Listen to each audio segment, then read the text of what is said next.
Hello दोस्तों, कैसे हैं आप सब। यूँ आज हम 21वीं सदी में जी रहे हैं। लोग भूत प्रेतों में विश्वास नहीं रखते हैं, सब इनको काल्पनिक मानते हैं। लेकिन मेरा कुछ मानना है कि कुछ कहानी और कुछ घटनाएं सत्य भी हैं, क्योंकि इस पृथ्वी के ऊपर भूत प्रेत आत्माएं सब चीज़ वास करती हैं। तो आज एक ऐसी ही कहानी सुनाने जा रहा हूं दोस्तों आपको।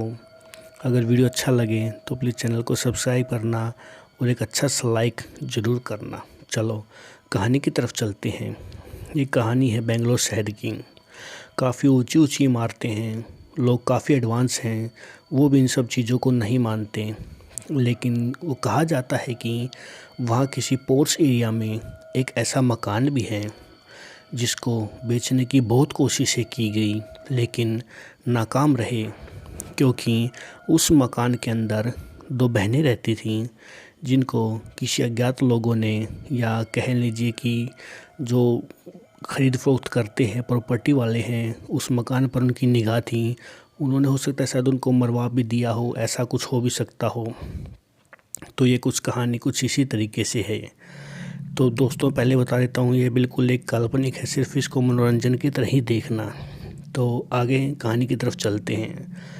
तो जब भी उनको मरवाने के बाद वो घर हॉन्टेड हो चुका था, और घर की पार्किंग में एक कार खड़ी रहती थी, और जो उसके आसपास में जितने पड़ोस में लोग रहते थे, शाम के समय उस घर के बाहर से ज़्यादा गुजर बसर भी नहीं होती थी, और वो मकान बिल्कुल सुनसान हो जाता था।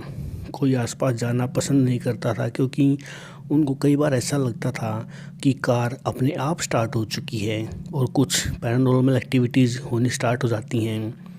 लेकिन भूमाफियाओं का कब्ज़ा उस मकान के ऊपर जम चुका था, लेकिन वो कब्ज़ा भी बिल्कुल बेतुका और बेकार ही रहा। जब भी उस मकान को बेचने की कोशिश की गई, कुछ ना कुछ घटनाएं ऐसी हुई, जो भी उसको ख़रीदने के लिए आता था उल्टे पैर दबे पैर भाग जाता था, क्योंकि उसके अंदर, मकान के अंदर कुछ इस तरीके की भयानक पैरानॉर्मल एक्टिविटीज़ थी। अगर कोई आसपास, तो नॉर्मल इंसान भी वहाँ नहीं गुजर सकता था, और जो व्यक्ति उस मकान को खरीद के उसमें रहेगा, तो सोचो वो कैसे उस मकान के अंदर रह सकता था।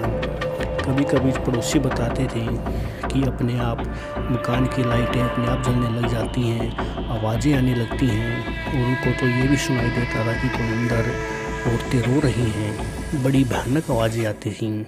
पड़ोसी भी काफ़ी परेशान हो चुके थे, लेकिन क्या करते, अपने घर बार को तो बेच कर जाने से रहे। उन्होंने आदत डाल ली थी कि शाम के समय जैसे ही होता है, उस मकान के पास कोई नहीं जाता था, और कोई लेने आता तो पहले ही पड़ोसी उसको कह देते थे कि आप इसको ना लें, ये मकान आपके लिए शुभ नहीं है, क्योंकि यहाँ पे कुछ इस तरीके की वारदात हुई थी। उस मकान के अंदर पैरानॉर्मल घटनाएं हैं और भूत का भी वास है। तो हम चाहेंगे कि आप ये मकान ना लें, लेकिन कोई ज़्यादा समझदार व्यक्ति इस चीज़ को नहीं मानता, और वो अंदर जाकर देखता तो उल्टे पैर ही भाग जाता था वहाँ से, क्योंकि कुछ एक्टिविटी ऐसी होती थी, कुछ चीज़ें उनको ऐसी दिखाई देती थी कि लेना तो बहुत दूर की बात है। मकान को देखकर ही शाम के टाइम जो खौफ आता था, उसको देखकर उल्टे पाँव भाग जाता था, रहना तो बहुत दूर की बात है।